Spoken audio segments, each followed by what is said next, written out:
Нова издание. Импликации од коронавирусот ширум светот. Италија затвори училишта и универзитети до 15 март. Кинескиот претседател ја откажа посетата на Јапонија. Во САД фокусот во Калифорнија и државата Вашингтон, каде има најмногу жртви заразени. САД избори 2020. 28 демократи ги најавија своите кандидатури за претседател. Сега остануваат неколкумина. Покрај риби се лови пластика. Проект за заштита на океаните. Ке ви кажам, останете со нас.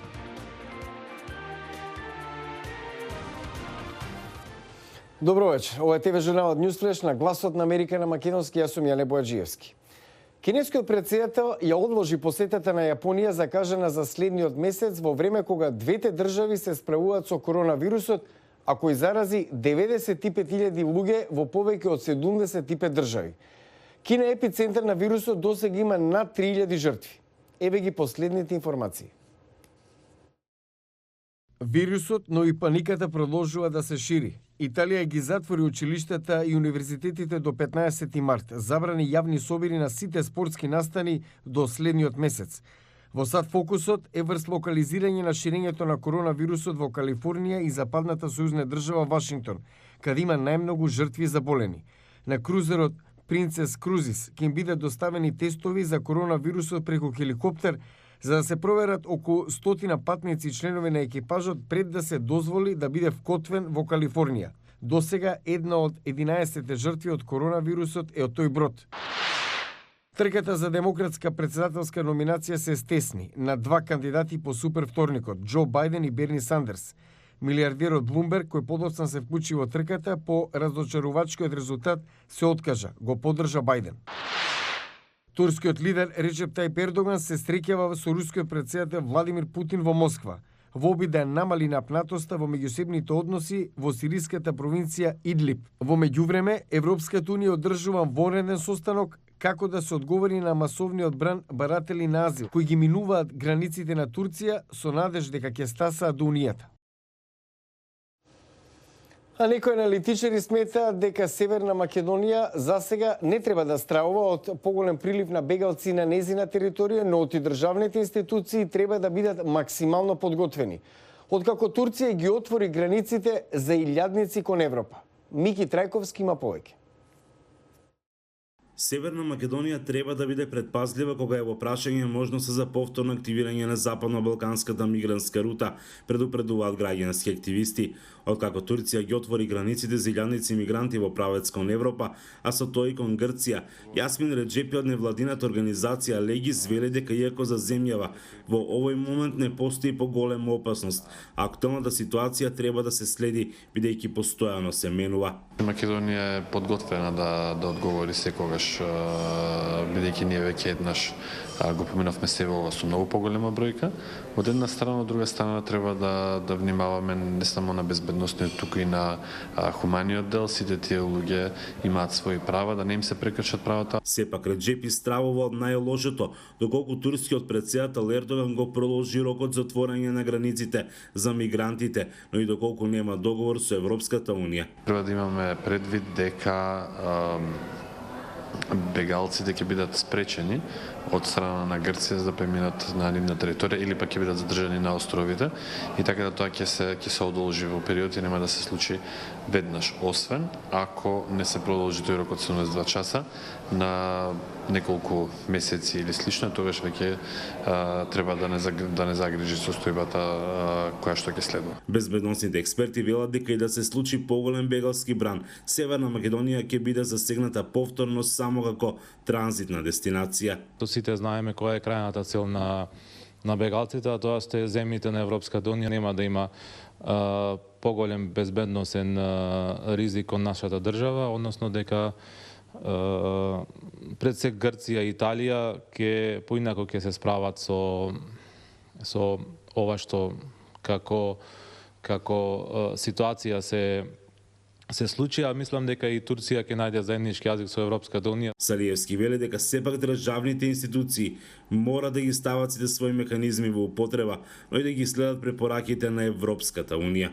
Реджепи вели дека само од Сирија во Турција се наоѓаат 3,5 милиони бегалци, од нив 10% биле сместени во камповите, а останатите слободно се движеле низ територијата на Турција. 1,6 милиони бегалци биле пред влегување во Турција. Од Охрица, Гласот на Америка, Мики Трајковски.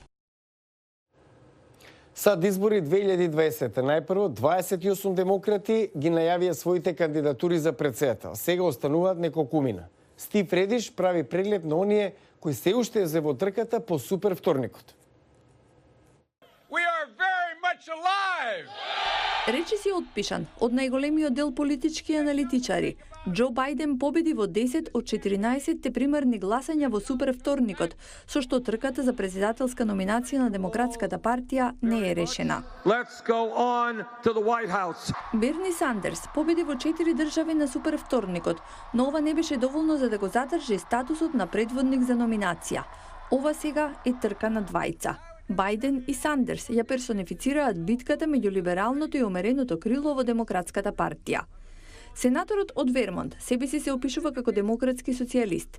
Доколку стане председател, ветува значително покачување на даноците за богатите американци, промена на здравствениот систем, преку елиминирање на приватното осигурување, кратење на трошоците за одбраната и враќање на американските трупи, кои беа распределени по 11 септември. Бајден се смета за дел од централното крило на Демократската партија и тој би ги зголемил даноците за богатите, но неколку Сандерс. За здравствениот систем, Бајден сака да го надгради постојниот акт за достапна здравствена заштита, донесен во времето на Обама, и да го задржи приватното осигурување. Бајден се залага за поголемо трошење во одбраната. Бајден се има кандидирано за председател во 80-тите и во 2008-та и беше подпредседател на Барак Обама. Ова е втор обид на Сандерс да добие председателска номинација, откако изгуби од Хилари Клинтон во 2016-та во горшлива кампања. 20 други демократи, Елизабет Ворен и Майкл Блумберг, кои се надпреваруваа во примарните избори на супер вторникот, драстично загубија во однос на Бајден и Сандерс во поглед на освоените делегати. Блумберг излезе од трката, Ворен ја преиспитува кампањата. Секоја година околу 12 милиони тони пластичен отпад завршува во океаните. Ја загадува водата, го убива живиот свет, создава микропластика што влегува во синџирот на искрана. Ньюсфлешот го завршуваме со група рибари во Барселона, Шпанија, вклучени во иновативен проект. Покрај риби да се лови и пластика. Известува Хенри Риджвел. 5 часот, студено февруарско утро. Карлос Мартин и неговиот екипаж пловат со Бонамар 2 од пристаништето на Барселона во темните води на Средоземното море. Од година во година работата станува потешка. Рибарските мрежи веќе не се полни само со риби. Се повеќе во нив се наоѓа и пластичен отпад. Во реките има многу отпад. Пластиката особено се собира на речното устие. Мартин плови подалеку од брегот за да избегне отпад, што дополнително ги зголемува неговите трошоци. Ја одвојуваме цврстата пластика и ја враќаме на копното, но целулозната пластика се зафаќа на јаздите на мрежите. Така мрежите стануваат уште потешки, не функционираат правилно за длбочината и зафаќаат кал, и така се кинат заради тежината. Локалната власт понуди решение. Рибарите ќе застанат во првите редови во битката против пластиката во океаните. Првично, 1 милион евра пари на даночните обврзници од Европската унија и каталонската влада се наменети за поддршка на стотици рибари како Мартин. Тие нема да добијат пари, но со практични мерки ќе им се помогне да го излечат пластичниот отпад. Тоа ќе помогне да го носат на бродот она што треба да го носат за да се справат со проблемот и во исто време да се спроведат студии. Ако проектот е успешен, би можел да се реализира и во други области од Медитеранот. Количината на пластичен отпад на шпанските плажи се зголеми за 65% за само 6 години, покажуваат официјалните податоци. Тука е крајот на Ньюсфлеш на Гласот на Америка на македонски. Јас сум Јане Бојаджиевски од студиото во Вашингтон. Пријатна вечер